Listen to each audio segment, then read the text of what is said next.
Hey everybody, Felix Staffelbaker here.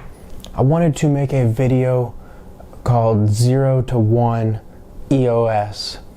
And the reason I bring that up is because of this book by Peter Thiel called 0 to 1.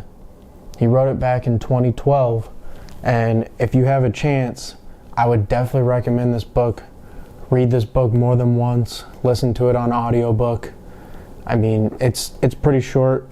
I try to read it more than once. It's called 0 to 1, Notes on Startups or How to Build the Future. And what he really goes over in this book that I think a ton of people are overlooking, because when we look back, Peter Thiel was integral in the beginning of the EOS startup. You have to remember that Block One is a startup company. They started in 2017 with an ICO, and something that caught my attention right off the bat was that they did a Dutch auction to distribute their tokens. And if you go back, that's the same way that Google distributed their tokens during the dot-com boom.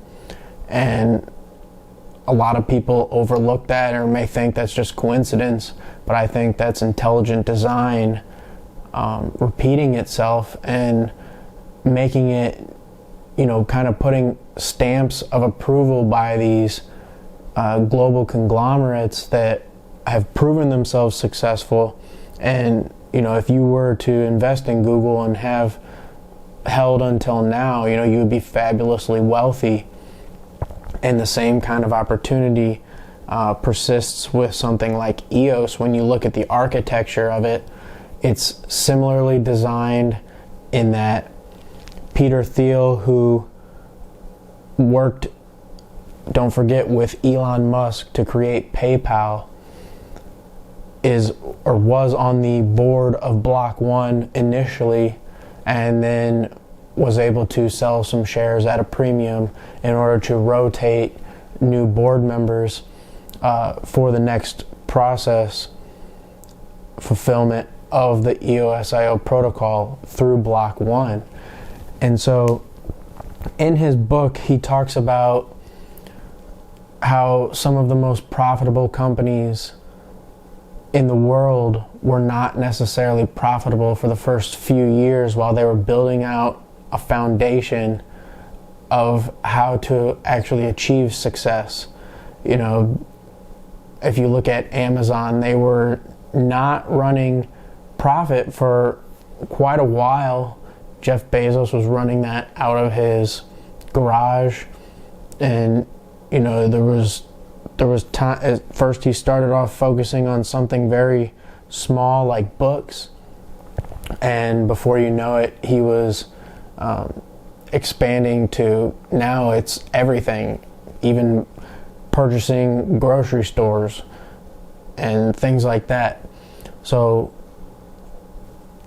in the book, he goes over just how to actually start up a business and why you need a small amount of board members so that things don't go off track, and how you really buckle down, build a startup, and forget about the noise, forget about the people telling you to do this or trying to pull you in different directions, and focus on your end goal of changing the world.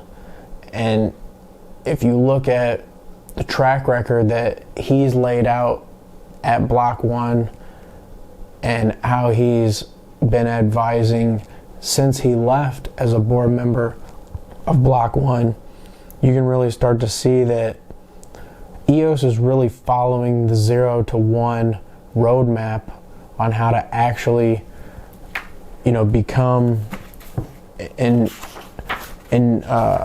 no negative connotation, but a monopoly. And there's things like Google that he goes over in the book. Google is considered a monopoly by most people, but if it depends on how you look at the metrics. They have very good lawyers, much like Block One, and if you go up into a court and you explain to the court, well, how can we be a monopoly when our advertising budget is, roughly 1% of some of the largest marketing budgets in the world? That doesn't sound like a monopoly. But then if you look at other metrics like search engine, they're 70, 80, 90% now. In the book, it was like 60, 70%, which would consider itself a sort of monopoly. And another thing that they go over in the book is the last mover advantage. And I know a lot of people think that because Ethereum has the first mover advantage, that it's got to be the one to succeed. It's got to be the one that's going to endure the long haul. But what a lot of that does is allow for the exposure of weaknesses, and then allows companies coming in behind that and projects coming in behind that to capitalize on those weaknesses and actually solve complex real-world problems that Ethereum simply isn't able to, because in the current proof-of-work system, trying to change the protocol is equivalent to changing out the engine in a flying aircraft, and that just simply doesn't work. So if you notice now, they're trying to go to this EIP 1559 upgrade, which will actually change it from proof of work to proof of stake and make it more like EOS. And they're trying to retrofit to come back, because EOS has that last mover advantage where they were able to see all the problems that happen, say with like CryptoKitties, and integrate and iterate their protocol and everything to be able to not only handle that kind of thing, but we've got tons of projects that are doing more sophisticated things than CryptoKitties and working much better. And there's just so much that goes into this book that I think that it's necessary for everyone invested into EOS to really read the book and to understand that this isn't a trajectory where we do this. It's a trajectory where it goes up over a period of time. And there's other hedge fund managers and people like Jeffrey Gundlach. They're all in the same group and working together behind the scenes as far as what investments they're in. All the macro guys are all in the same stuff. That's why I bring up Elon Musk. He worked hand in hand with Peter Thiel to make PayPal. If you don't think that he knows about EOS and is planning to work with EOS, then you're not looking at the bigger picture of what goes on and what happens in the real world. And in this book, they get to a point where it basically shakes out the people who are not true believers, who don't understand what's going on really, and may have gotten lucky along the way, bought in and made a little money and then got out on a dip or something like that. But that even people like Jeffrey Gundlach and all these people, they talk about this overarching issue of the biggest winner isn't necessarily the biggest winner up front. Sometimes it takes a period of time. And if you can start to see where the threads go and how they're actually weaving the entire system, you can easily unpack that, reverse engineer it, and see what's happening, and then learn to invest in the same things that they are, not what they're saying out in the public. Because if you did that, you'd put all your money into Dogecoin, listening to Elon Musk. But if you look behind the scenes, when we see things like Google Cloud start to partner with SpaceX and Starlink to bring a more secure internet, you can start to say, whoa, things are meshing in a way that is not being laid out to the public.